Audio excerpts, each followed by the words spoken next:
Jacob Albracht, Tommy Castor. This is Sports Daily on Wichita's #1 sports radio, 97.5 and 1240 KFH.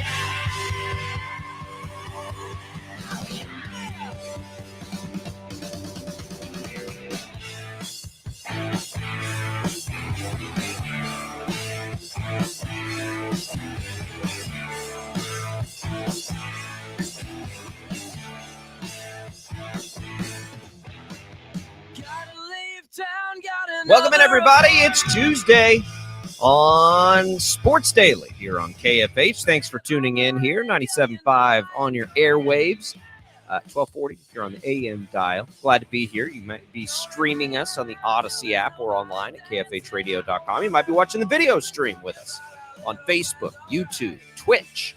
Whatever it is that you do to listen to us, we appreciate it. I'm Jacob Albracht alongside Tommy Castor, Chad Chambers producing, manning that IHOP hotline. Brought to you by IHOP, where guests can enjoy 4 new sweet and savory biscuit options. We got a couple giveaways to do today throughout the program, so stay tuned for your opportunity to win some HTO Iced Tea, some Wichita Thunder hockey tickets, and some Paw Patrol the movie tickets. I saw somewhere across the country they took a bunch of dogs to see the movie. Nice little marketing opportunity there. See the pups watch a movie. Some dogs like to watch TV. Mine doesn't care. I got 2 pets. Neither one of them really like to watch TV. But I've known a lot of dogs where people leave the TV on for them. So I don't know where that's going. But welcome into Sports Daily here on a Tuesday. We've got Monday Night Football to react to tonight or this afternoon on the program this morning. Glad to do that.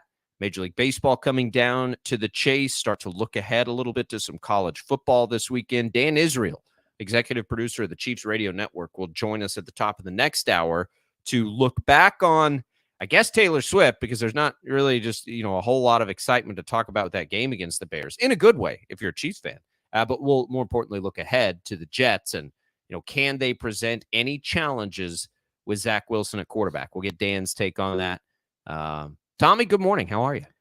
I'm good. Good morning to you. I'm curious. We didn't talk about it yesterday. How are you dealing with the weird smell around Wichita? Have you stepped outside and smelled that? I haven't smelled it yet. I thought right as we get emails for TV work too, and just hundreds and hundreds every day. And so I'm flipping through those and I'm like, I don't remember smelling anything. And I've been outside all weekend, at kids' sports and mowing the yard and doing all that stuff. And then I thought I maybe smelled it inside at the TV station for a second, but I don't know. We have a lot of equipment in there, and sometimes they just, you get a burning smell. So, I don't think I've smelled it. So I guess I'm okay. Good. Yeah. So the dynamic with my wife and my wife smells things at a level that I can't. And so that's the majority of our arguments is that she can smell something I can't. And so she's been like, and she gets angry at you because she gets mad at me that I can't smell it. And I'm like, I can't help it. I don't smell anything. I don't know what the problem is. So I'm surprised that that hasn't been an argument about the weird smell in the air, around Wichita. But I know a lot of people are smelling it all over the place. Why do wives do that? Like, I don't know. why do they get angry at us for things that are clearly out of our control? My wife does the same thing, not for smell, but for hearing. Because like most men my age, I'm coming to learn, like we don't hear very well for whatever No. reason. And especially in like a crowded environment. It's not like that I don't hear volume. I can't decipher the noise. So it creates like a level of anger that to me is just totally unjustified. Like I can't control what I can hear. Like Right. if we were to switch places and you consistently couldn't hear me, you know what I would do? I would probably talk a little louder, right? Like I wouldn't Yeah. just get angry and keep doing the same thing over and over because I can't make myself hear better. And I'm getting close to 40, but I'm not there. Like I'm not in the market for hearing aids. So you're just gonna kind of have to deal with it. Like, right. Yeah. And like if she was, not able to do, I would have some sympathy to that. Like, oh, that must really suck to not be Yeah. able to hear in a crowded place when people are talking to you. No, it's like straight red hot anger, no other emotion on the way there. I've got a go-to line with my wife. Like when she gets angry with me that I can't smell something that she can, she doesn't like it, but I'm always like, you know what? I can't help that I'm not a bloodhound like you are. I know that you're on the scent. Like it's to the point sometimes where she can walk into the house and like be from like the garage or outside, walk in the house and say, the baby needs his diaper changed. And the baby is like in the basement, like far away. I'm like, how do you know that? Well, I can tell, I can smell it. I'm like, I'm sorry, I'm not a bloodhound. Sorry, I can't pick up on that scent like you can. Look, it's get over it. I mean, there's nothing I can do. Yeah. Right. I can't. Yeah, I hear you. You can't make yourself smell better. Right. Well, you can make yourself smell better, but you can't make yourself smell, I could probably better. use that too. Yeah, that's probably something I could definitely. work on. I mean, we can definitely, as men, probably smell a little better than we do, which is usually just like dirty something and whatever.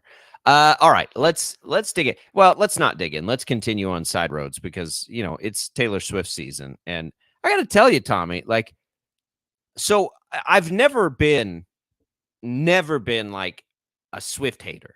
Like I know they're out there, right? Like the contrary, like oh god, blah blah blah. Like no. Everything that I've known about, in the last decade or so, I've been like, oh, that's really cool. Like Shake It Off's a fun song. I like that song. Or well, I don't even the one Bill Belichick likes. Like I like that song too. Like there's lots of good, but I had to hear them first. So for whatever reason, it feels like since about 2014 or so, like I just haven't heard anything. And in that time, she's become like the world's biggest megastar.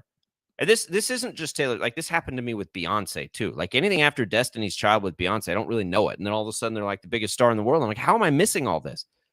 So we joke about like how Swifties are becoming football fans, and you've seen all the memes and all the stuff, and people are trying to explain football to Swifties and all this stuff, which is funny. But it goes both ways because I'm like, you know what? Let me figure out why she's grown into this megastar. And I'm trying to like thumb around, and one, it's hard to do to just try to find like the popular songs because everything has like 100 million views. So I'm like, well, that's not going to help me. I don't want to listen to everything because there's a lot.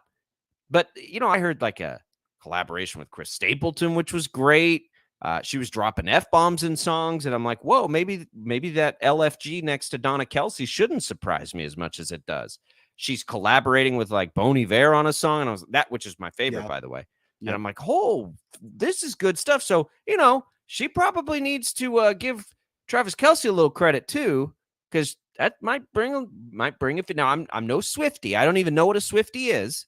But I found myself listening to like 5 or 6 Taylor Swift songs yesterday.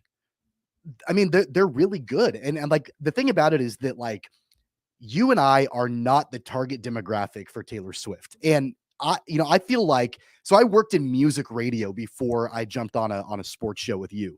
So for a long time, I was like really into it because that was my job. Like I had to know the ins and outs of it. Then when I left and got out of that world entirely, I kind of stopped listening to it. And I knew like at that point, I really wasn't in the target demographic. But man, I'll tell you what, like even as like a guy in my 30s, like late 30s, like approaching middle age, I kind of like it. Like it's catchy. It's fun. There are some songs now, like the songwriting. She's always been a great songwriter. That's improved, I think, dramatically. It's better than it ever has been before. So like you were texting me yesterday about all these songs that like you're listening to from Taylor. I'm like, yeah, like it's solid, like good stuff. And there's a reason why, she's always been big, but there's a reason why she's literally the biggest thing on earth now. There is a reason, because her music's good. Like, I get it. Like, I get most of the time with superstars like that. Like, I get it. I get why and I totally get it with hers. But she's reached this, again, I think I used like a Michael Jackson reference. Like, she's reached that next level of and I think that's fair. I think that's a fair comparison. She's the biggest star in the world. I mean, I don't think there's any question about that right now. Like, she tops them all, and good for her. I don't care. It's fun story. It'll continue, but just had to throw that in for all of you out there who may not get it. Just check it out. It was pretty good. Monday Night Football, Tommy. The interesting couple of games. Look, the Eagles. People were saying the Eagles haven't played well and they haven't done all this, and I'm like, yeah, but they're 2-0, man. And if we've watched the NFL this year, sometimes it's enough to just win games. So if the Eagles are 2-0 despite playing poorly, then that's not a bad thing. And I thought that they looked far more like what we thought they were last night, where the defense really buckles down. Tampa should have been able to throw the ball on them, right? Baker Mayfield's looked pretty good. The Eagles are down a bunch of dudes in the secondary, and they adjusted, and they did okay. And then the offense was fine. So Philly looks good. So that was sort of one team that we'd like to see play a little better based on expectations or whatever. And then the other was Cincinnati with far more questions, right? 0-2. They're not playing up to their standard, and they're losing games, and their quarterback's hurt. But they had enough last night, and it was really led by their defense. I mean, that poor Matt Stafford late in that game didn't have a chance. And so Cincinnati gets their win. But, I mean, if you watch that, Joe Burrow's not totally healthy. And I don't know, like, at what point does he get healthy? Their bye comes in 4, 5, 6, week 7. So, I mean, I don't think he's going to look right at the earliest until after that bye on a road trip to San Francisco. So you've got Tennessee, Arizona, and Seattle coming up. And, this is the part of your schedule where you got to win games. So Cincinnati's in an interesting spot. I mean, for their sake, good for them that they got it done last night. But I think they're going to have to play 3 more games, probably at least with a hobbled Joe Burrow. And it is the softer portion of their schedule, so maybe that's advantageous. But, I don't know that we're going to see Joe Burrow be Joe Burrow for a little while. Well, I think that becomes the big question is how comfortable do you feel about the rest of the team if you don't have Joe Burrow for the next couple of weeks? Like, do you feel comfortable on the road at Tennessee? Tennessee has looked not good. I mean, let's be honest. Like, they've not looked good for the majority of the early part of this season. So you go on the road to Tennessee. You go on the road to Arizona. I think the Cardinals have surprised quite a few people with the way that they've played tough early in this season. And then you're back at home against Seattle before the bye week. And that kind of comes back to like what you and I talked about yesterday about how there was a contingent of the Bengals front office that wanted Joe Burrow to play and another contingent that wanted him to rest because they felt like, they want to have him fully healthy before he gets back in there. The thing that I think was encouraging about what the Bengals did is that they found other ways to score while knowing that Joe Burrow was not 100%. Joe Mixon had a touchdown. Evan McPherson kicked a great game. So they hung in there even though Joe Burrow was clearly not 100%. Can you lean on that the next couple of weeks if you know that you don't have Joe Burrow 100%? And I don't know. I mean, they're 1-2. I think it'd be different if they lost that game last night. They fall to 0-3. Then at that point, it becomes really difficult to come back and make the playoffs. But you're 1-2 now with 3 more games until the bye week when you can think that, potentially Joe Burrow could become healthier after the bye. So do you sit him now and cross your fingers and hope that you enter the bye week at what, maybe 500 or maybe a game under 500? I mean, at that point, do you feel okay to rest him and sit him and hope that after the bye he becomes healthier? Or do you just ride that knowing that he's clearly not 100%? You got to play him because you got to win these games. The division looks good. It's going to be hard. But that's what I'm saying is that they found other ways to score without him, not without him, but like knowing that he wasn't 100% last night. You mean Joe Mixon running the ball, going to another quarterback or just limiting what he does? No, I mean going to another quarterback because because I mean, look, like Joe Mixon looked pretty solid last night, right? And like, you've got a pretty good kicking game, and like I know Jake Browning Joe is Mixon, a clear downgrade. by the way, can I make a proclamation here? I don't think that I can remember a more overrated running back than Joe Mixon. Joe, you just said he looked solid. He had almost 20 carries for 65 yards. That's not good. That's not good at all. Like I've never seen a running back get tackled behind the line of scrimmage more than Joe Mixon does. Like, it never feels like he breaks anything off. And look, he's okay, but like, he's always been referred to as this like elite level. I just don't think he is that. I think he's fine. I think he can catch the ball and he does something, but I don't think he's one of these like elite game-changing running backs. And if he was at one point, he hasn't been in a while. I don't know, man. And we've never seen that backup quarterback. What's his name? Jake Browning. Browning. Yeah, I was going to say Yeah. Brownfield. We've never seen that guy play. We don't know what he can do. The problem for Cincinnati is they just showed they can make it through a game with a hobbled Burrow. Yeah, you'd like to shut it down, but what are you going to do? What do you shut it down and lose a couple of games? I don't think they can afford to do that, because I think Pittsburgh is starting to find a groove. Baltimore's Baltimore, and Cleveland's defense is one of the best in the league, so they're going to have a chance in every game that they play. I don't think you can do that going into an 0-2 start if you're Cincinnati. It'd be different if they were sitting here 3-0, but they're 1-2. And I think they've just got to ride it out here. And I think probably a big part of that equation will be, how does Joe Burrow feel this morning, right after playing that game? Is his calf fine? No setbacks? I think you're better off limiting what he does than just outright sitting him, because then if you outright sit him, Tommy, like, what's that timetable look like? If you outright sit him, does it have to be for 1 week? Does it need to be for 2 weeks? And I don't think they know that answer either, because they outright sat him in training camp, remember, and it's not better. So you're going to sit him for 5 weeks? Yeah, I mean, it's a management type thing, right? And like, knowing that, I think one positive thing, even though Burrow didn't throw for any touchdowns last night, it was good to see Jamar Chase get unlocked a little bit. Like, that connection was there. You know, he caught 141 yards worth of passes from Joe Burrow last night. And so that helps, even if you're not 100% when you're Joe Burrow, to have the talent of Jamar Chase as your number one wide receiver.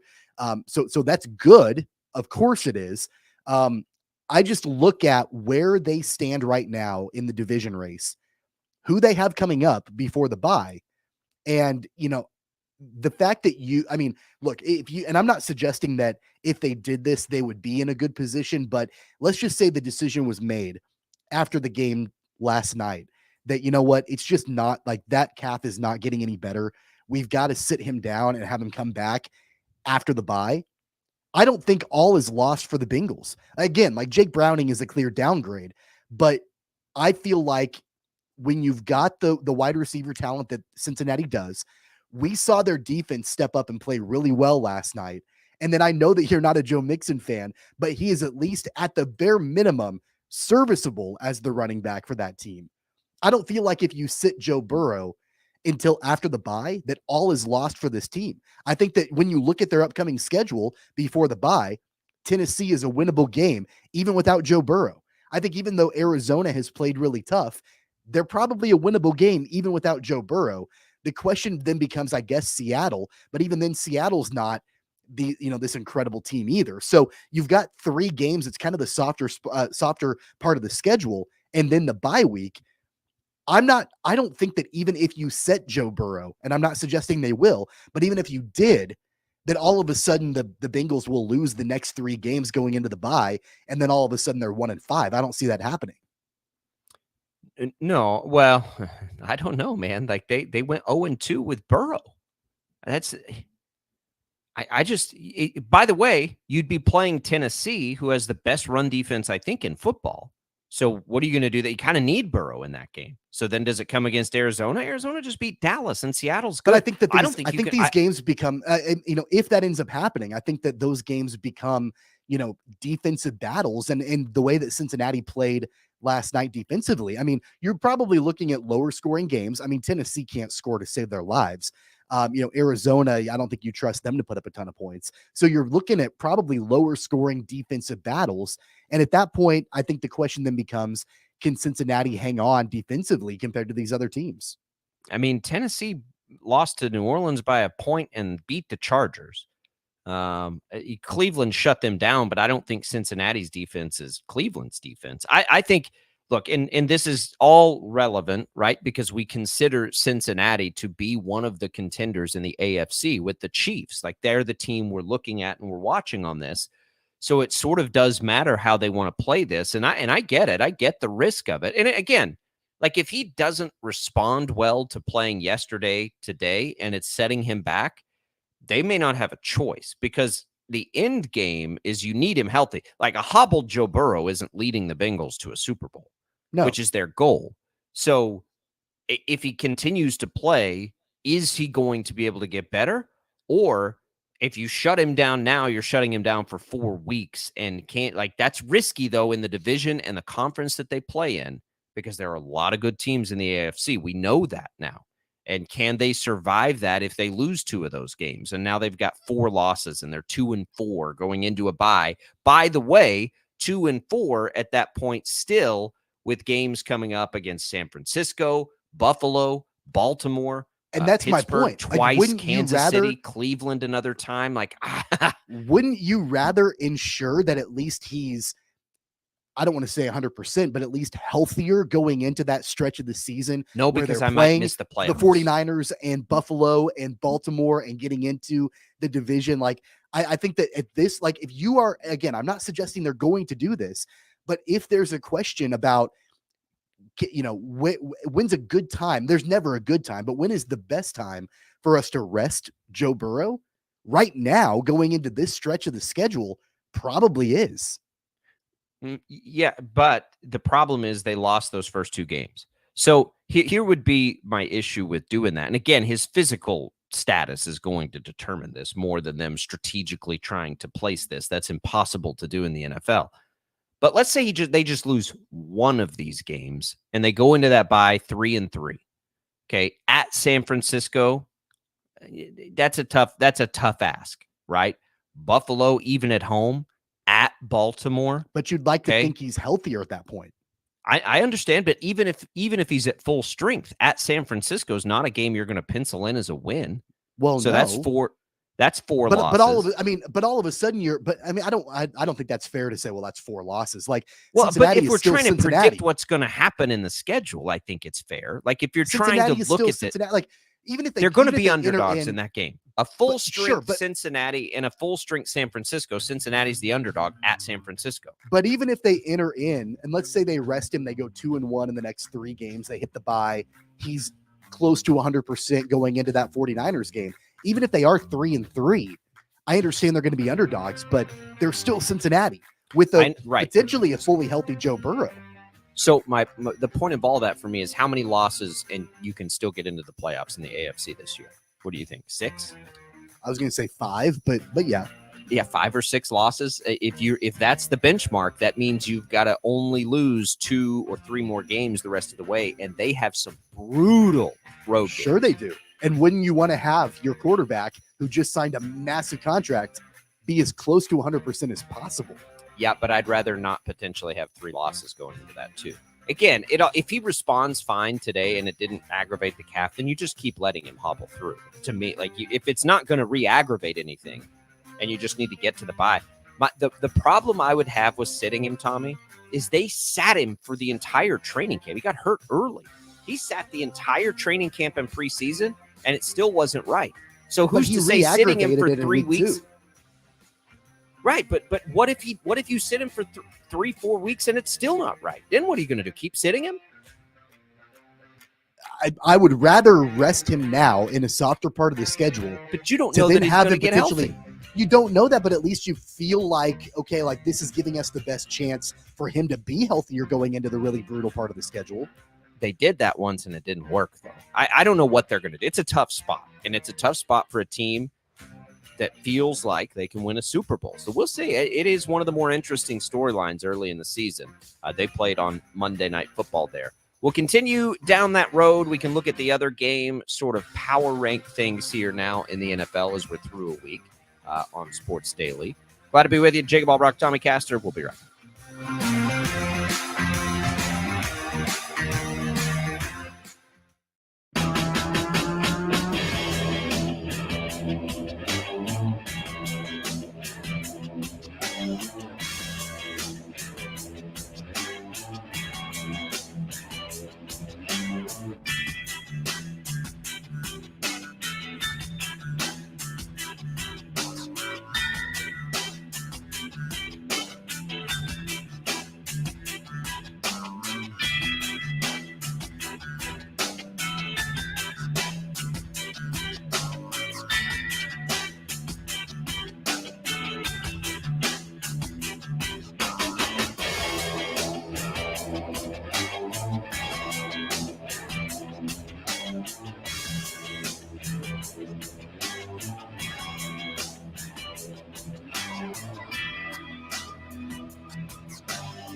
All right, welcome back in, everybody. It is Sports Daily. It is Jake Albracht, Tommy Castor here with you. Let's do one of our giveaways, Tommy. It will include home opener tickets to the Wichita Thunder.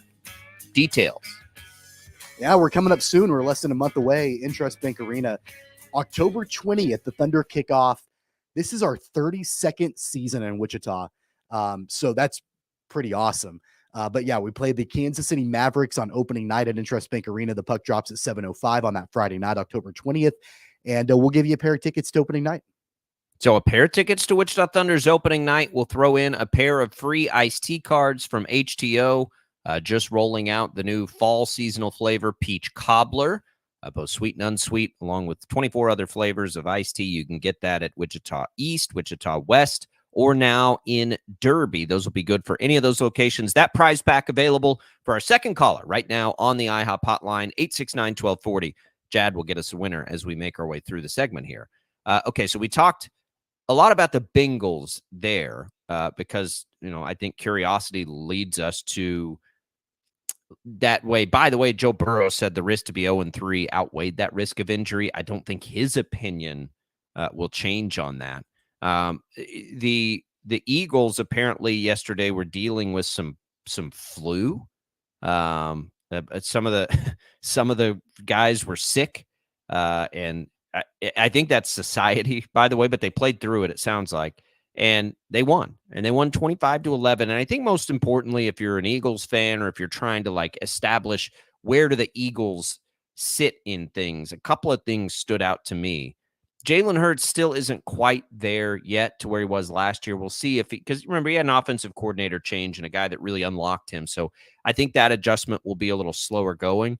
But man, for 2 weeks in a row now, they have run the dang ball. And Tommy, I think nothing will help them, get through the injuries they have in their secondary than being able to run the ball, right? And sort of get a pass rush and all of those things. And just for everything that we saw them need to do, I thought they did that yesterday against a Bucs team and a quarterback that have looked good coming in. That was a pretty impressive win all around for the Eagles.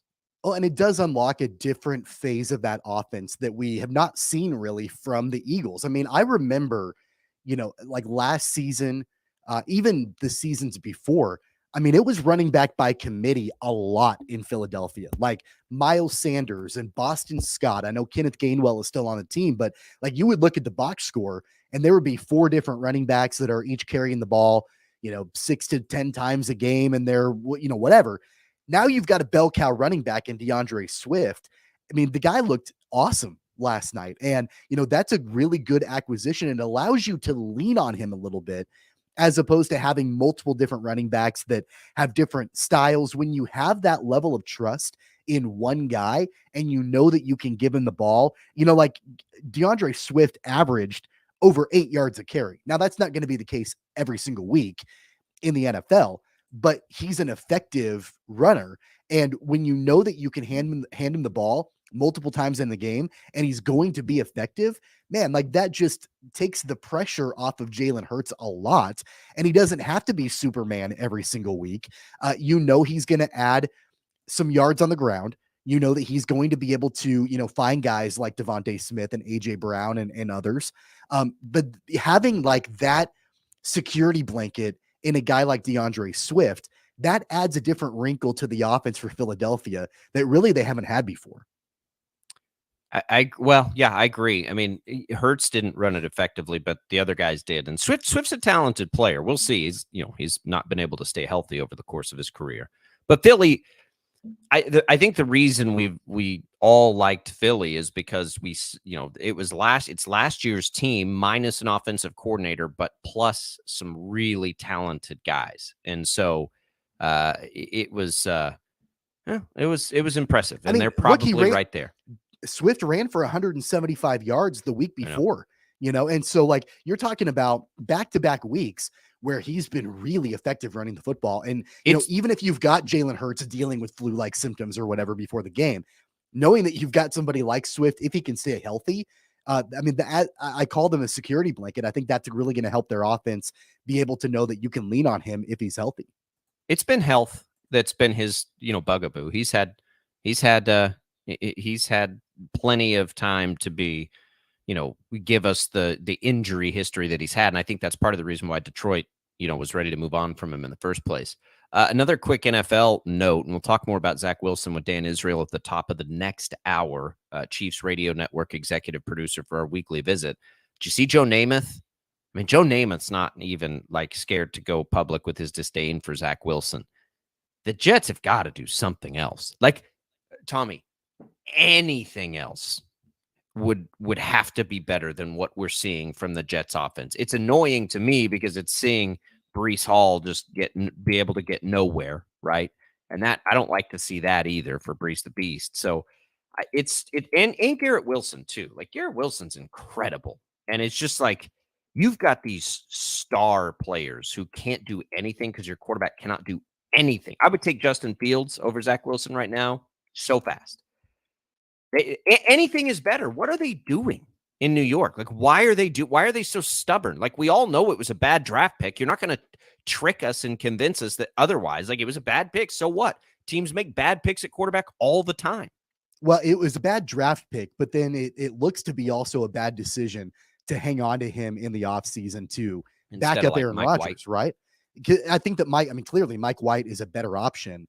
And you feel more comfortable having it. And, Mike White is sitting down there in Miami backing up Tua, and it doesn't look like Tua's going anywhere, So that was number one, a bad draft decision. Number two, a bad decision to hang on to Zach Wilson this offseason. And now you're kind of stuck with him.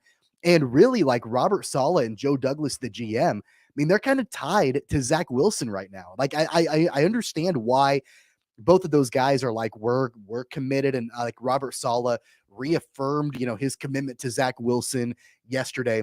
They're kind of tied to him a little bit. They drafted him, and then they hung on to him when they had an opportunity to move on during the offseason. So, I think that conventional wisdom would tell you you need to probably go out and find a better solution.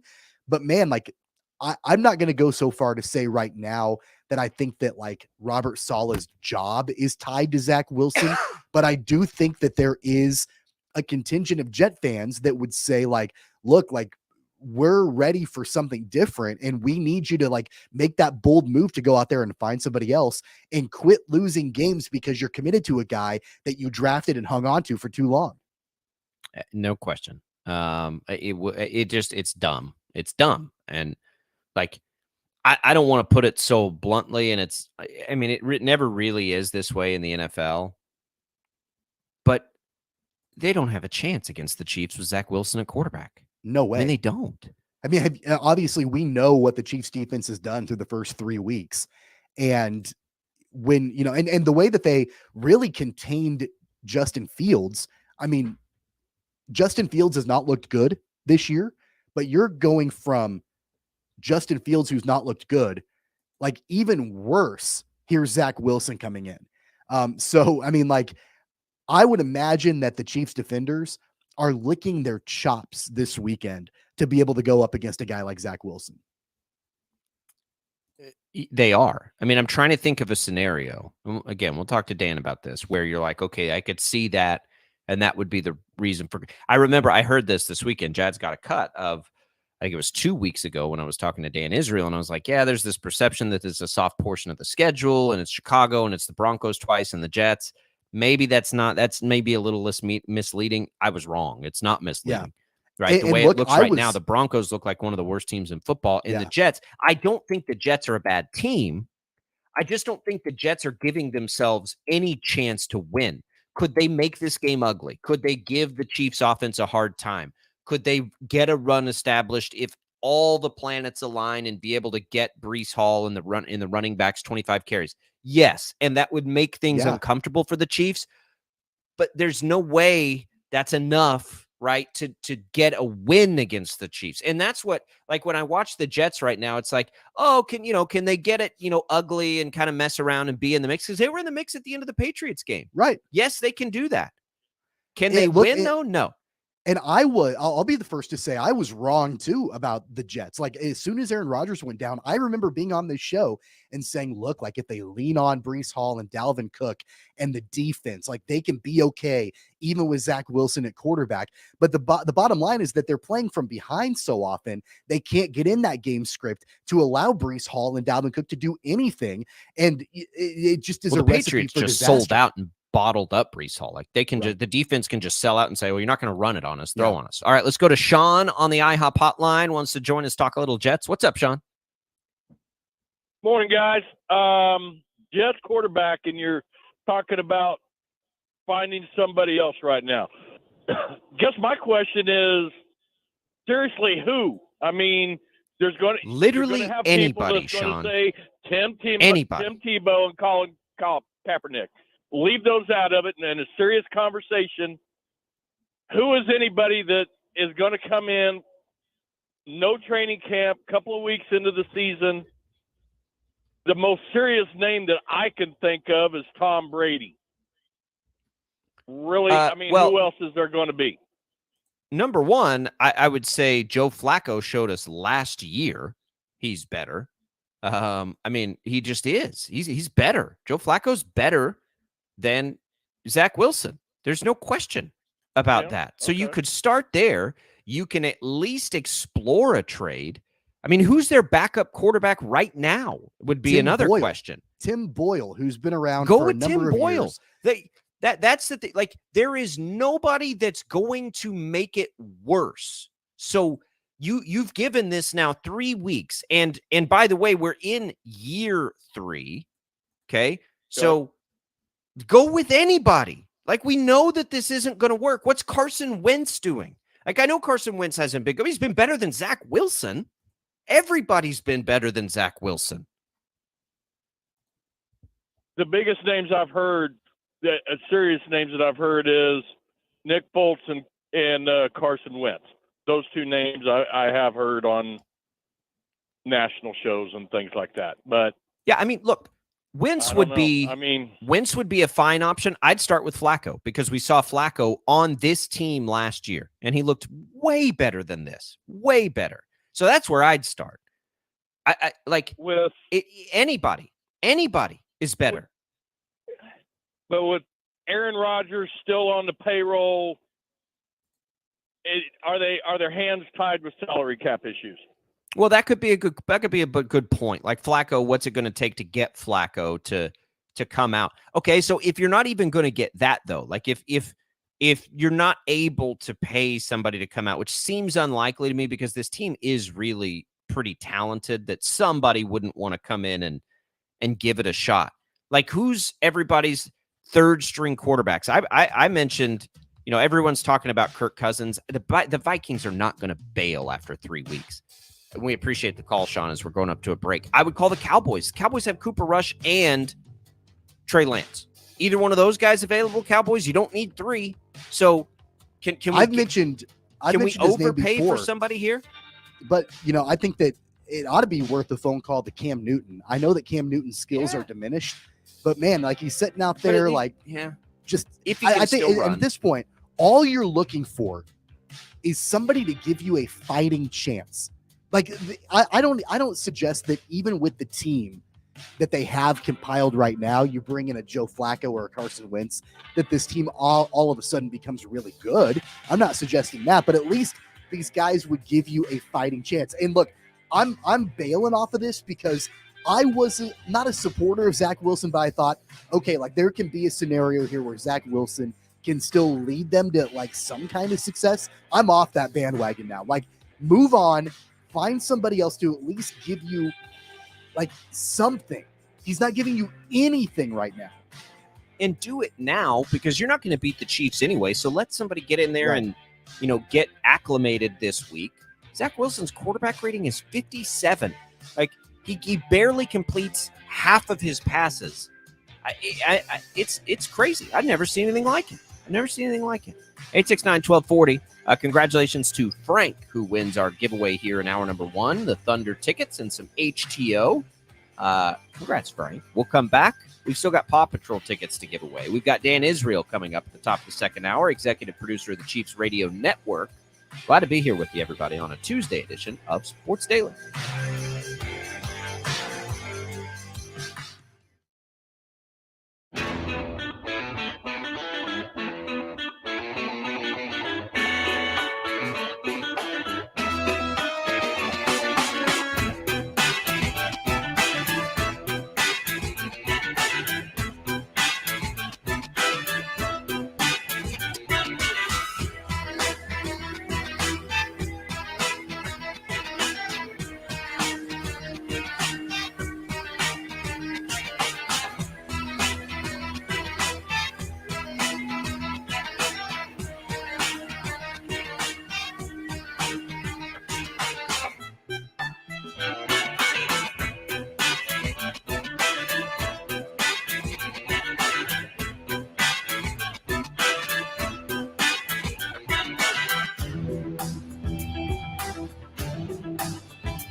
Oh, okay, take it easy. We're going on the air. This is Sports Daily on KFH.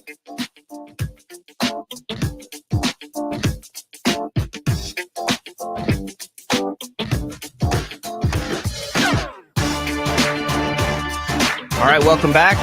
Sports Daily. We're a few minutes away from Dan Israel joining us here on the program. There are some NBA trade rumors of interest. The Raptors and Damian Lillard, potentially. And, Damian Lillard has finally stepped up and said, maybe I don't want to be in Portland anymore, and he's looking for a trade, and that thing is, soured. But the interesting part of this now, and the reason this matters to us, is as the Raptors step up as potential trade partners, apparently Portland has said, according to some reports, that, not without Grady Dick. So for us here locally, we got to keep an eye on that. I like Toronto as a fit. Portland would be a different situation if Grady Dick were to get involved in that. But it'd be a good opportunity because there would be a lot of opportunities for buckets and things like that. If Grady Dick were to have to go to Portland in a trade for Damian Lillard, it wouldn't be the end of the world. I probably like Toronto as a fit a little bit better. And again, these are just rumors, and who knows what Portland's going to do and if Toronto would even be willing to give that much up. But if Grady Dick went to Portland, he would have an opportunity to shine, I think, at least early in his career. There would be, he'd definitely have an opportunity to step up and be a guy on that team because they won't really have anybody else once they trade Lillard. Yeah, I think that's really, intriguing to me that he would potentially be a guy on the move in a Damian Lillard trade without ever playing a single minute in Toronto. And the fact that like the Raptors have invested enough, draft capital in Grady Dick to bring him in there, and then potentially being willing to move him. I just wonder, like, long term for that franchise, is that a better move to have Damian Lillard on your team as opposed to developing a guy like Grady Dick? And I don't know enough about the situation to be able to have a strong take on it one way or another. It's just interesting to me that you're willing to draft a guy like Grady Dick high enough, but then also entertain an opportunity to move him out before he's even played a game for your franchise. It's hard because Toronto, you got to like Toronto. If they were to become players in this, it would be like the only reason, right, is because they feel like they can win a championship with Lillard. Okay, right. Toronto was pretty good. Can they do that though if they don't have Grady Dick? And is there enough there without Dick and with Lillard to win a championship? I think that's something they got to look in the mirror and ask themselves, because if not, then you don't trade away the future like that. So we'll see. Yeah. And maybe Toronto says, yeah, we're interested. The Raptors say only, if the Blazers say only if it's Grady Dick, and Raptors say no. So who knows? We'll see. But it's floating out there and worth paying attention to for us here locally. All right, we're going to take a quick break. When we come back, Dan Israel, Chiefs Radio Network executive producer. What does he think about Taylor Swift and, football, I guess. We'll get to that next on Sports Day.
Kansas City! Hey, Chiefs Kingdom, we have you covered. Joining Sports Daily Live, executive producer of the Chiefs Radio Network, Dan Israel. And welcome in, everybody. Back to Sports Daily, hour number 2. Dan Israel here with us. Dan, as we really look at the important things that are happening this season, how much fun are you guys having with Taylor Swift and this perhaps romance with Travis Kelce? And for us, it's a blast. And in a game against the Chicago Bears that was over before it ever started, it was kind of a nice distraction. But what's that been like there at Ground Zero, having the Swifties on board now and T-Swizz there in the arena and all the hoopla surrounding this? I think it's awesome. What do you think? I was reminded back in 1993 when Montana arrived, there was just so much attention on the Chiefs, and it was something that I had in my young career not been a part of. And so being that it was unprecedented, it was impressionable. And I just thought, wow, this is just crazy, where half the world is paying attention to the Chiefs. And then you fast forward to Mahomes, and it's like, well, okay, that exceeded Montana's days, and that's unprecedented. So now it's even more impressive. And then I just never thought we could see anything greater than that until Taylor Swift arrived at Arrowhead Stadium, and now apparently we're on the stage for the entire planet. It's pretty amazing. Dan, what do you think the odds are that you can land Taylor for a pregame interview on the radio network? I don't know. My daughter was disappointed in me that I didn't get to meet her. So I'm sure. I think I know 2 of her songs. At 59 years old, it's not exactly in my wheelhouse, but I do. It's pretty impressive for a young woman like that to have a $4 billion impact on the GDP for a nation or for a planet. I think that's a pretty impressive statistic. I think they said something. She employs some 800 people. So, as much money as Travis Kelce makes, and the kind of career that he's had has certainly been a notable one, still pales in comparison to what she does. If I tell you what, if I can land a pregame interview, I'm going to have done my job. Yes, you will. You'll become the biggest star there, I think, in the media world if you can get that done. I mean, who's gonna get it first? The answer is probably nobody. But it is a silly, like, paparazzi moment, and I think that they're playing it up too, which is always why I don't ever feel guilty having fun with it, because I think everybody involved loves this. I think Travis Kelce's brother Jason is having way too much fun with it, and now I'm like, Travis Kelce and Taylor Swift are obviously having fun with this too, or they don't ride off into the sunset in a classic purple convertible. That's either. right. Like, they know what they're doing here. Yeah, you go in a dark covered car. You don't take a convertible to a Plaza restaurant that you've rented out the entire building for. Yeah, everybody. Yeah, it's been fun, and I don't think there's a chance it's going to be a distraction. I wondered about this, Dan. Like, how bad must Chicago feel today, knowing that, like, in the second half, Mahomes pretty much, like, the Chiefs just said, Mahomes is able to sit out there and be like, I need to get Travis Kelce a touchdown here. Like, they literally do whatever they wanted to, even to the point where you just say, hey, go get open and we'll find you a touchdown for your girl Taylor Swift. Like, if you're the Bears, man, like, you don't get through film session very well over the next couple of days, seeing that, knowing what happened to them on Sunday.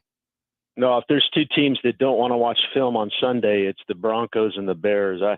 The Bears defense was ponderous. I don't think I've ever seen as many open receivers for the Chiefs as what we saw. It's really, it's shocking almost that first drive didn't produce a score when all of the remaining drives did. Certainly the Chiefs offense figured out what was going on very quickly, and the Chiefs offense figured out what was going on very quickly and took advantage of the Bears, and the Bears made absolutely no adjustments. There's not enough talent on that team. You saw the quarterback last week come out and say it's coaching, and I know he backtracked with an emergency press conference, but guys, I'd have to agree with him. There's a part of that. Even when you don't have talent, you got to look better than that. And I feel sorry for the Bears fans because they just don't have a football team right now. You know, Dan, I mentioned it last week on our show that, I wanted, there was kind of a target number that I wanted to see offensively for Kansas City. I thought if they can get 4 touchdowns, if they can score 28 points, then at that point, like, I feel better about where the offense is. Of course, they did that before halftime against the Bears. So that was good. I wondered, though, it was great to see the offense unlocked. Does it tell you more about where the Chiefs offense is right now and that they are better than what they were in the first couple of weeks? Or does it just kind of, you chalk it up to like the Bears defense was so bad that anybody could score on them? Well, I think probably the reality is a little bit of both, but I certainly think it's hard to assess yourself when you play a team that you're just significantly better at. Right. And so I think for the Chiefs, the danger is thinking that, you're there, you've arrived, you fixed all the problems, 3 penalties for 15 yards. And I think 2 of those were on Jawan Taylor again. But I think, the danger is that you start believing that you don't have to put in the work, you don't have to put in the time. I don't think the Chiefs are really that type of organization, so I don't suspect that will happen. I also think the positive that comes from that is you do get a little bit of confidence to say, hey, settle down and just play your game. Because I think sometimes these guys get in their heads and they're making their own bad situation worse. And so I think there's a positive to come out of that with some confidence. But the reality of it is, let's not take too much into that contest, in that it just wasn't equal teams playing. I know in the NFL it's very hard to win. All teams there's so much parity that the difference between winning and losing is very slight. And you saw that in week 1 against the Lions. But I think there are truly 5 teams at the top and 5 teams at the bottom. And when you compare those two, there never should be an upset in that bracket. And I just have to feel that was the Bears game was one of those games where you had a bottom team playing a top team, and you just can't take too much out of it, I guess. When we look at the Chiefs right now, Dan Israel, executive producer of the Chiefs Radio Network, I don't think we'd put the Bears in that bottom bracket yet, just Zach Wilson. But when you look at a defensive performance like we saw Sunday, I thought, honestly, like, what was as impressive as anything is that even when the Chiefs were just absolutely dominating, sometimes that allows, the other team to get, we call it garbage time production. They didn't even let the Bears get garbage time production. It was start to finish, and I assume there were backups in. I mean, we weren't like, roster counting at the very end of that game, but it was start to finish, and that's hard to do too in the NFL. Is this like a top 5 defense in the league, and is that sustainable? Yeah, I guess that would be the one headline that you could take out of this to say, hey, when you should shut a team down, you shut a team down. That's pretty impressive. And Justin, the thing I thought was so impressive about the defense, and I talked to Coach Reed about it after the game, was that our defense had pursuit on Justin Fields without giving up that lane integrity, without giving up the gaps. And because he can explode out of those. The one thing that they've really that the Bears coaching seems to have done this year is kind of chained up his ability to run. I think last year he ran for over 1,000 yards, didn't he? Or something like that. It was crazy. And so I feel like they did a great job. I don't know whether the Bears coaches truly unleashed him like previous seasons, but he did attempt. There were a couple of designed runs for him. I didn't think they were very strong formations. It seemed odd to me, like the play calling just seemed a little bit weird. But to the credit of the Chiefs defense, they held, and they held all game long. They played a tough game all 4 quarters, and I thought that was impressive. Even in the end, when they did start swapping guys out, I felt like they did a really good job of holding them to a few points. They've done really great. This is the 3rd game in a row. I think we have to start saying, that headline of Yahoo Sports, what? The Chiefs have a defense too? I think is really coming to play here. And it's going to be an exciting season to see complimentary football if that's the way the season unfolds. Dan, you mentioned his name a couple of minutes ago, but Jawan Taylor, the second week in a row that there were quite a few penalties called on him. I thought that the game started off better for Jawan Taylor. But I mean, obviously we've heard from Coach Reed, we've heard from even Patrick Mahomes talking about, what the referees are looking at when it comes to the way that he lines up and all of that. And then the second week in a row where he was pulled out for a number of plays.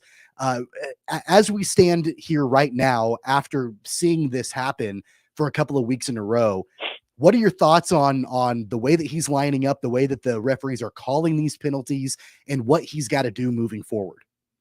Well, I thought it was interesting Coach Reed kind of called that out because that's unusual. That's out of character for Coach Reed.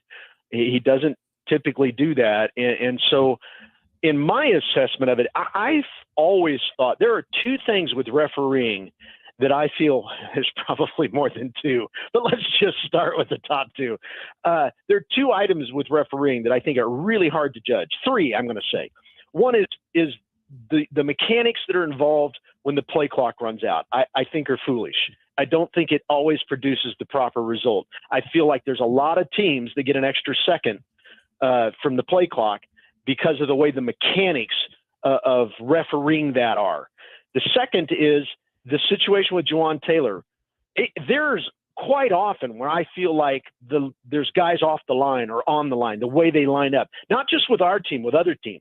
So I feel like we see that quite a bit, and Jawan's just getting called out for it. Now, he does have this inordinately long stretch. If you look at his back foot, it's very far behind him, but that has nothing to do with it. It's where his helmet and are on the line, right? That's the important part. And so when it comes to judging that, you'd think those line judges would have a far better assessment of that. They seem to have a lot of variation, more inconsistency than consistency with that. So that's a little bit maddening. And then the last thing is when they throw the football in, if you ever watch an NFL game, as teams move the football, as they move down the field, when a referee throws the ball in from the sideline, the line judge, the toss can vary a yard back or yard forward. And quite often when the guy who's standing on the field, the referee who's standing on the field to place the ball catches it, he has to move to go catch it. He doesn't come back to where the ball should actually be placed. Mitch Holthus and I charted this one time. In one game, there was a 7-yard error across a 70-yard drive. There were 7 yards of error in that throwing the ball in. Those three things drive me crazy. And they have all these points of emphasis every year on doing things. One of the points of emphasis this year was you can't have two moves when you bring a guy to the ground. You can't pick him up and then slam him down. I saw that Sunday. So I don't know. Sometimes I feel like, I get it. They're doing the best job they can, but I don't know on this Jawan Taylor thing, whether it's truly he's off the line or he's just being picked on. Coach seemed to think this week he was being picked on, but the long and short of it is, as we tell our kids when they're playing youth football, don't make it so close that you put it in the hands of a referee. It's that simple. You need me to call Roger, Dan? You may get him. Could you? Okay, yeah. Sorry, I'm going to get on that. That soapbox is very worn and wobbly, but I climb on it as often as I can. Yeah. We'll try to get to the bottom of that. Dan, let's look ahead now to the Jets, and we could find ourselves in a similar situation. Look, I think the Jets are immensely more talented than the Bears in general, but not at quarterback. And they may have a worse quarterback than we've seen Justin Fields play this year. I cannot believe they continue to run him out there. And when we look at the Chiefs defense, and look, Breece Hall is from Wichita. We love Breece Hall, but you just sell out. So the Patriots did, just sell out and make Zach Wilson make a mistake. I mean, it seems simple to me, and it's so crazy that the Jets, who are as talented everywhere else as they are, continue to run this out there. Doesn't it feel like anything would be better for them? And for the Chiefs, I know it's the NFL. I know we should always be concerned, but it just seems like such a bad matchup here for the Jets to have any chance if Zach Wilson's their quarterback. Aaron Rodgers going down was such a gut punch to Jets fans, but I'll tell you that an upper right hook to the jaw when Saleh comes on and says, Zach Wilson is our guy, that he is our starting quarterback. That had to have been just almost as equally as devastating to Jets fans as the loss of Aaron Rodgers, because he is just so bad. Paul Charchian said about Justin Fields on our airways last week, he said that his internal clock is a sundial. Well, I'm telling you, it must be a cloudy day every day around Zach Wilson, because his sundial doesn't work at all. He will sit back there for 7 seconds. I don't know what he thinks is going to happen the longer he holds the ball, but it isn't good. And I don't see him learning. Do you guys? I mean, when you watch him, it doesn't seem like he's getting better. He's progressing. He just seems to be so bad. And maybe what they see in practice leads them to think that he's capable of this. But what is this? His third year of football starting. And at some point, you have to call it. I'd rather see what the third string guy has. If nothing else, you need to sit a guy on the bench and make him question. And I get they say his work ethic is very good. If he studies hard through the week and all of that, but it's not producing a viable result on Sunday. I just think you're trotting your team out there with such a handicap. I mean, it's a quarterback. He touches the ball every single offensive snap. And you bring Zach Wilson to Steve Spagnuolo's defense, it's going to be a confusing day. And the more you confuse this kid, the longer he sits back there. And the longer he sits back there, the more he's going to have a bullseye from Chris Jones and George Karlaftis. And, I can't see that being a game right now. He is so bad. I can't see that being a game where they're going to score 10 points. Yeah, I have a good work ethic. I'd like to think too, but I don't need to be lining up to play NFL quarterback either. Like, it's got to be at some point. You got to be able to do it. For the Jets, it might be worth a try, man. Listen, that's I can sling it a little bit. I'd die. I'd die the first time I fell down, let alone get hit. All right, Dan. So as we look ahead to it, it's Sunday Night Football. What do you guys have coming up for us on the Chiefs Radio Network, which of course you'll hear on KNSS right here on our Odyssey family? Yeah, I was hoping to get to revive some stuff with Joe Namath that we ran a while ago. But Joe's making some headlines, so I think we'll probably stay away from that. Yeah, so we'll just kind of hang tight. We got a good show. It's a little early in the week yet for us to know exactly what's going to happen. New York is such an interesting trip because, as you guys know, the stadium itself is not in Manhattan. It is not near downtown. It's actually in New Jersey. And so if you stay by the stadium, you're very removed from New York. If you stay in New York, you're very removed from the stadium. So it's a little bit of a tough road game for the Chiefs, but we'll see what happens. It should be a good Sunday. All right, Dan Israel, we look forward to the call.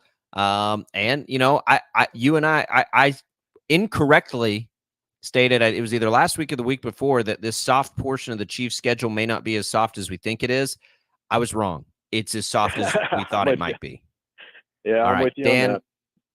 We'll have Dan on the call. Dan, we appreciate it. Let's talk again next week. Sounds good, guys. Go Chiefs. There goes Dan Israel, executive producer, Chiefs Radio Network. A lot of good stuff there. It is a remember, Tommy, when we thought this Chiefs schedule was just going to be awful and brutal? It's kind of soft. I mean, of the good teams, the way the AFC West is playing itself out, it's kind of soft. Well, I certainly didn't think that after 3 weeks, and the Chiefs losing their first game, that they would be alone in first place in their division, but they are. They're 2-1, and that's good for first place by themselves in the AFC West. I mean, of those games coming up, listen, I still don't think Minnesota's bad. I think they're not playing, well in the right spots, but Jets, Broncos twice. I mean, the Chiefs are in a good spot here. They do have to go to Minnesota, right? The Chargers are good, I think, and Miami's obviously good at home. So, it's nothing's a cupcake in the NFL, but this division does not look very good. All right, we'll come back. We'll digest it. We'll get into some other storylines. Royals, best baseball of the Royals season. How much we paid attention to this win streak down the stretch. We'll have more Sports Daily right after this.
All right, welcome back in, everybody. Sports Daily here on KFH. Tommy, Jerome Tang news. We haven't talked about this yet.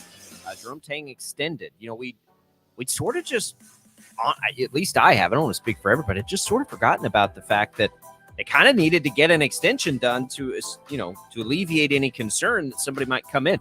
If Jerome Tang replicates even close to what he did last year, which is, probably an unfair benchmark, but if he gets close to that, he's going to be the number one candidate for every job in the country. This, I think, alleviates some of that concern. It's sort of like climbing, right? Like it's, you don't want to, when you've waited so long to get your opportunity and things are going well and you're comfortable and you're loved and all of these things, if the university is willing to say, hey, we think you deserve it, whatever, then it does make it a whole lot harder to leave, especially in basketball, Tommy, because you can win anywhere right now in college basketball. I mean, you're one off season away from a potential national championship. That's the college basketball. It's not quite that way in football, although TCU might have something to say about that last year. But to a large degree, like, why would Jerome Tang be any more likely to win, I don't know, anywhere really than Manhattan? He's getting the players now.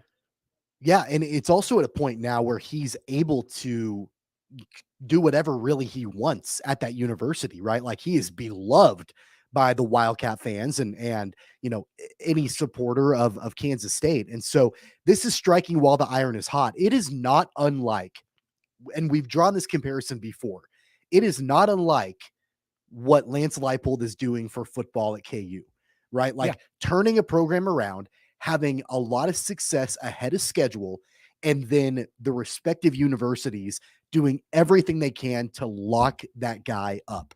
It's kind of the same thing with Jerome Tang in basketball in Manhattan. Now, Kansas State basketball wasn't nearly, down in the dumps, like KU football was.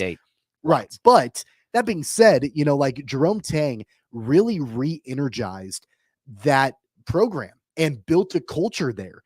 And Gene Taylor, who hired him, I think recognizes that and doesn't want to let him get away from Manhattan, and doing whatever possible to lock him up long term. The thing about Jerome Tang that I find so intriguing about him is that, he's not a spring chicken. Like, he's been around for a while. He's in his mid-50s, and this is his first head coaching job. He was at Baylor for a long time under Scott Drew and bided his time, waited for the right opportunity, and has absolutely made the most of it. And the fact that he had such a tremendous amount of success in year number one with the Wildcats, I think that, of course, that makes him attractive to other programs, but I do feel like there's that sense of loyalty that he has to the university for giving him his first head coaching shot. And, I think that it's a mutual thing where, they want to lock him up and he wants to show that loyalty. It makes a ton of sense. And, he's not going anywhere now. And I think that's good for both parties. Well, it is, because the reality is, where could he go and let his faith, show on his chest? Yeah. Outside of like a private school, like, it is a good fit because it is a culture fit. And K-State does appreciate, character, probably. And this is a credit to Bill Snyder, right? Because he's just sort of trained people that way for 3 decades. Character matters in Manhattan. And Jerome Tang, I think, obviously, based on what we see from him, he values that tremendously. And he comes from a place where, and a coach where that stuff's important too. So it all is a good fit. Now you just have to make sure he can win at that level with anybody. And he certainly can. It is interesting that in Lawrence now, we've got, in this resurgence led by high character guy, right? And Lance Leipold, and they all fit a mold, right? Waited a long time to get the opportunity. Chris Kleiman's in that boat, waited a long time to get the opportunity, took it, does all these things. In Lawrence and Manhattan now, we're seeing similar things happen. And, it's a really cool thing to see, because you really like the kinds of things and always characters not put into the equation. It's nice to see when it is. So I'm happy for K-State fans and, Jerome Tang and all of that stuff. It's just a good fit. And it's an investment being made for long-term success. Like you're trying to make sure that this isn't short-term, but it's long-term. And like here, let me give you an example of what I'm talking about. Les Miles goes into KU. I don't think the response for it had he started to win there, right? Like Leipold is winning. I'm not sure that the response would be as, endearing to him as it is currently with Leipold. Like, I'm not sure you've got everybody on board like they are now. Winning trumps everything. Don't get me wrong. But the other stuff matters too. And it's really easy to like and root for Lance Leipold. Let's say it's, and I don't know what a good example is. I don't know, like who's a troubled college coach right now? Will Wade, like coming into Manhattan and winning like that. Sometimes it's the winning and with Tang, it's the winning and all the stuff he does on campus, all the things he says and the way he leads young people. That has a lot to do, I think, with why people are so gravitated toward him. And K-State recognizes that. Gene Taylor, right now, you're not going to convince me right now, Tommy, that there is a better college administrator than Gene Taylor in the job that he's done. It has been incredible. And Travis Goff's done a heck of a job too. And if they get that stadium built and upgraded and all that stuff and the money's there and all that, he'll be right there in that category too. But my goodness, like it's been remarkable. And here's the other thing that it made me think of as we watch, Tang and his success and Leipold and his success. These are the things, and we'll have him on tomorrow, that Kevin Saul has preached from day one that matter to him when he makes all of these coaching decisions that he's had to make right out of the gates. It's a nice example, right? Like it's nice to see that same model working right up the road. And maybe, maybe you can find the similar roads to success for Wichita State. Again, you got to win. And that's the thing that Tang and Leipold have done immediately. But, if these new coaches for Wichita State can come in and win and they happen to be high character people, it's a double win, for Wichita State. And Wichita State has proven, like in men's basketball, for example, they'll pay their coach. Like you start winning games and you'll get paid. And so it made me think of that yesterday too. And I'm like, man, if Wichita State can capture this same thing that KU's captured with Leipold and K-State's captured with Tang, it's going to be so cool universally all year round for us in the state of Kansas. There are a lot of different schools of thought when it comes to hiring coaches at the collegiate level. There's the school of thought that, you want to go flashy because you've got all of these, different elements that go into it and the money making and the revenue. I mean, look at Coach Prime and everything going on at Colorado. There's that school of thought. Kansas, I think, employed that school of thought for a while. They tried to, they brought in Les Miles. They tried to get that to work with him. They brought in Charlie Weiss. Didn't work. Either one of them, big name coaches with a lot of flash, didn't work out. It's interesting you bring this up because I think it was yesterday, Lance Leipold was on the Jim Rome show and Jim Rome asked Leipold about if the winning comes first or the culture comes first and how does that all play into it. And I thought Leipold's answer was really interesting, talking about how really these players on his team, like they want accountability, they want structure, and they're going to be consistent in enforcing all of that. Everything from their schooling to their nutrition, to their conditioning, to their weightlifting, to their practicing, all of that. That was something that Kansas football lacked for a long time. There was not consistency in the way that these players were being coached and instructed because there was so much turnover on the coaching staff. And so that's the way that it operates now with Lance Leipold.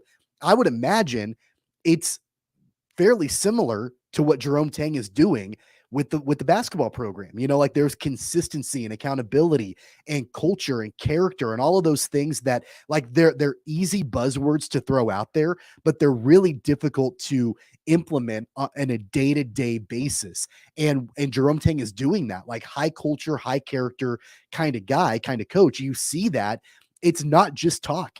Like, it's not just him saying, we're going to implement, like he does it. Like you can see that every time you talk to the guy, you believe that when you hear from him. That's why I can kind of draw those comparisons between Leipold and Tang. Now, the way that they carry themselves a little bit different, like Tang is very like forward and up front and like all of that. Leipold is a little bit more reserved, but the way that they build their programs, I think are kind of similar, and you can draw those comparisons. And it doesn't matter that way everywhere. Like Lincoln Riley is a high character guy, but do you think USC really cares about that? Do you think that, the fan base is as passionate about that stuff as they are in Manhattan? And every place is different. Like you go all across the country and you're going to find different things that motivate different fan bases. And so like it all is relative. The thing is, though, it is seemingly a perfect fit for the culture of K-State. And to some degree, KU. I think it's a little bit different. Not just going like vibes off the fan bases, right? I think you just have to feel it out. But yeah, Leipold, the guy's had the same coaches forever.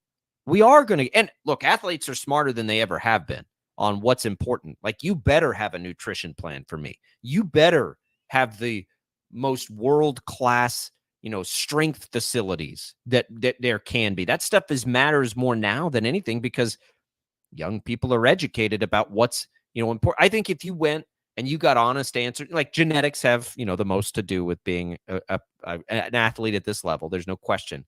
But man, like part of what makes Tom Brady so great is his ability to stay on the field. And that has everything to do with nutrition. That has everything to do with the kind of strength training he has. Young people are connected to that stuff now because Brady puts it out there. That's what they want, right? Like, it's not like, you get, for a long time, it's like just the most talented person reigns supreme. And that's still the case. Look at Patrick Mahomes. Go watch his documentary on the work that goes in that you'd never see or even know about.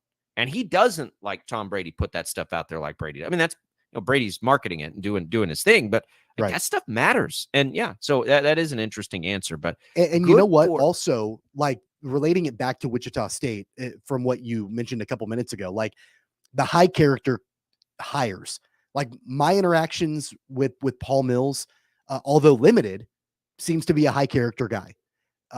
Brian Green, baseball, seems to be a high character guy. Terry Nooner, women's basketball, high character guy. Like those things, like, it's really easy for administrators to say that sort of thing. Like we're looking for high character people to come in.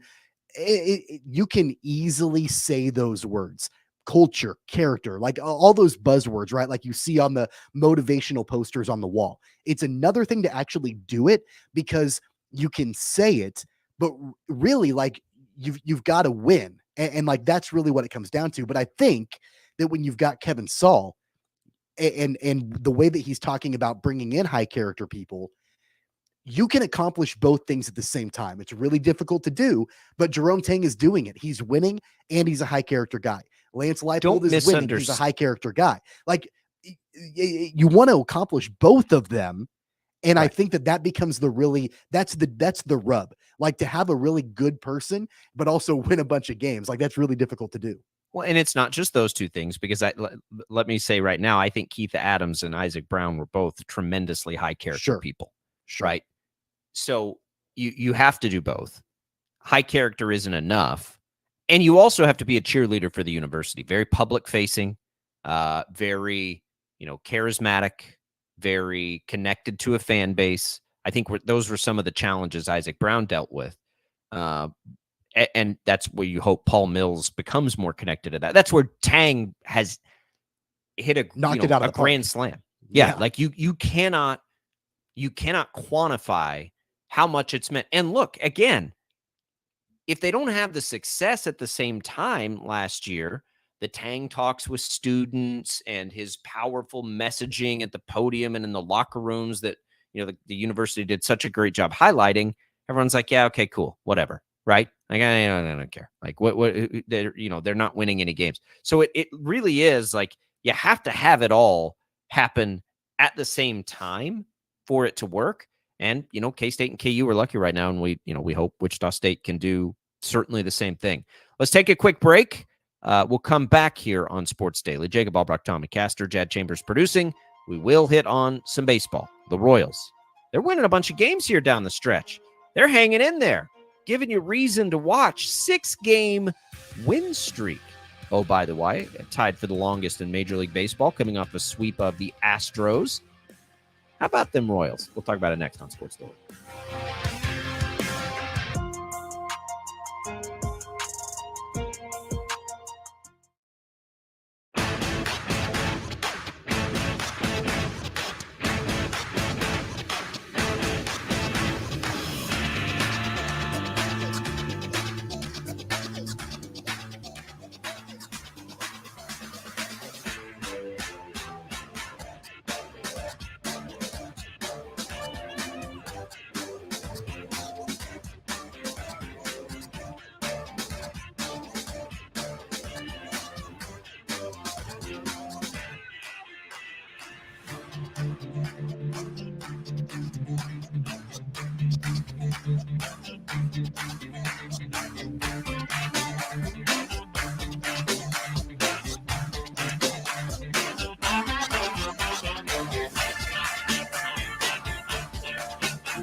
Tommy.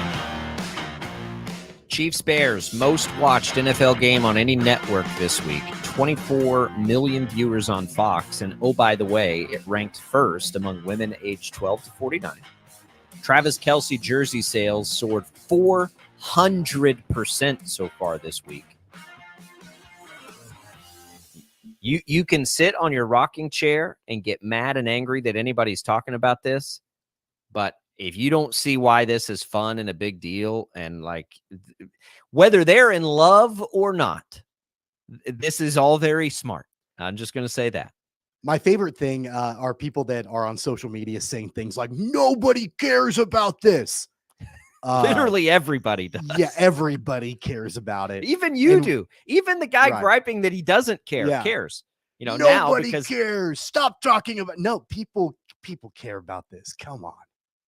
What happens with how do Philadelphia people choose? Because they have to be so mad about this, right? Oh, sure. You have to choose between your Eagles allegiance and your Taylor Swift pride for her being from Philadelphia. That's got to be a tough spot. That has to be tough. All right. So the Royals are cooking right now. They get the Tigers at 5:30 pregame coverage, by the way, tonight here on KFH. 6 wins in a row, Tommy. They end with 3 against Detroit and 2 against the Yankees. Of course, the obvious thing now is, can they make it an 11-game win streak to end the season, which would be just a whole lot of fun. But how about the Royals? Look, I think that it does say something to be able to step up and sweep a team like the Astros, who are very much in the middle of a playoff race, and to get some momentum and feel good going into an offseason. It's certainly a whole lot better than the alternative, which we saw, a few months ago. Like there is some light shining on the organization right now. Yeah, they could have easily, picked up camp and left, like folded the tents up and limped to the end of the season, but they didn't do that. And so I do think that there is something to be said for playing the role of spoiler. There is something to play for it. And for anybody that would say they got nothing to play for, they've lost 100 games and they're, terrible. Okay, there is always something to play for, whether you're playing for pride, whether you're playing to be the spoiler, whatever it is, you're playing to get, some good time for young players and experience and that sort of thing. There's always something to be playing for. And the fact that they were able to sweep the Astros and, really play that spoiler role, it shows like they have some resiliency. And I think that I don't know if you can draw a lot of conclusions on if that means anything for the team going into the offseason or next year or whatever. But I do think right now in a bubble by itself, it is, it's impressive that they were able to take down a lineup that the Astros have that, offensively, they've been a really good team. And they're battling for a playoff spot right now in the AL West. Devil's advocate, are you messing with your draft position here? Because we know in Major League Baseball, sometimes that matters. And I don't care about that. Well, now that it's a lottery, right? Like, I'm not sure that it really it's not as impactful. And I think this is the last year where it matters. And the next year they can't get in there anyway. So I think it does matter more this year. But the reality is and again, forgive me if this isn't still the case, if they still alternate like American League, National League, American, you know what I mean? With those top picks, which I guess with the lottery, they couldn't do that. Right. But the reality is, even if they win the next 6, Tommy, they'll only be at 60 wins. Oakland's already going to be worse. And Colorado is the other team sort of in the mix there to be the second worst. Everybody else they're clear of, so it doesn't really matter. So I suppose they could end up being better than Colorado, if they stay hot down the stretch, and then you'd be the third worst team and not the second. Again, I don't worry about that kind of stuff in the moment. Go win those games. Let's have a good feeling. Let's see Bobby Witt Jr. finish off strong. Let me pull up Bobby Witt Jr. here real quick. What are some milestones Bobby Witt Jr.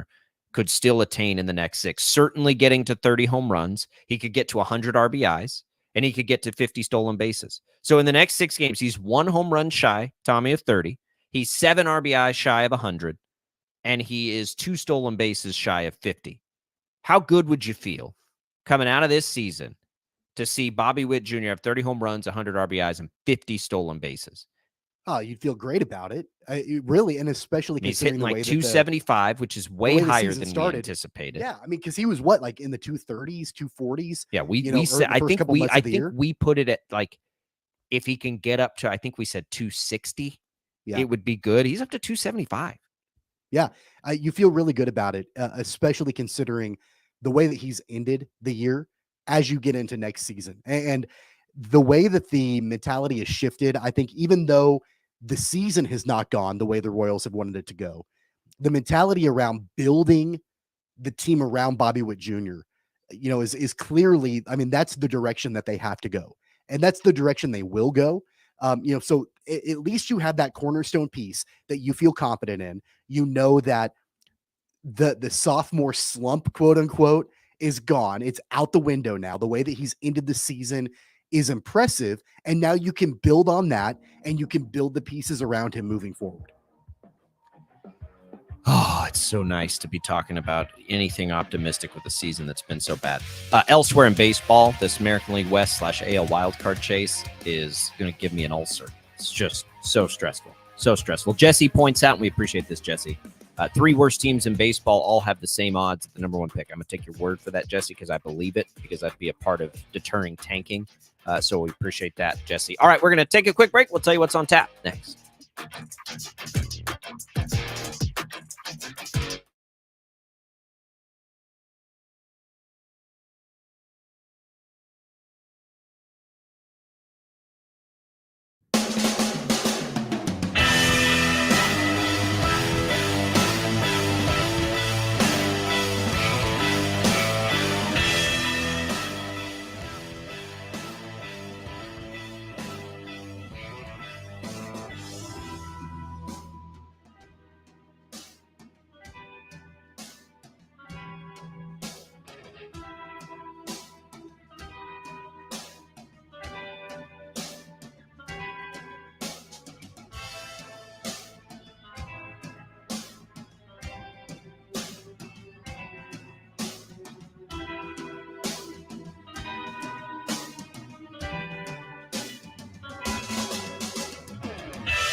All right, everybody, good show. Thanks for everybody chiming in on the IHOP hotline, brought to you by IHOP, where guests can enjoy 4 new sweet and savory biscuit options. Thanks for leaving us your comments on our video streams.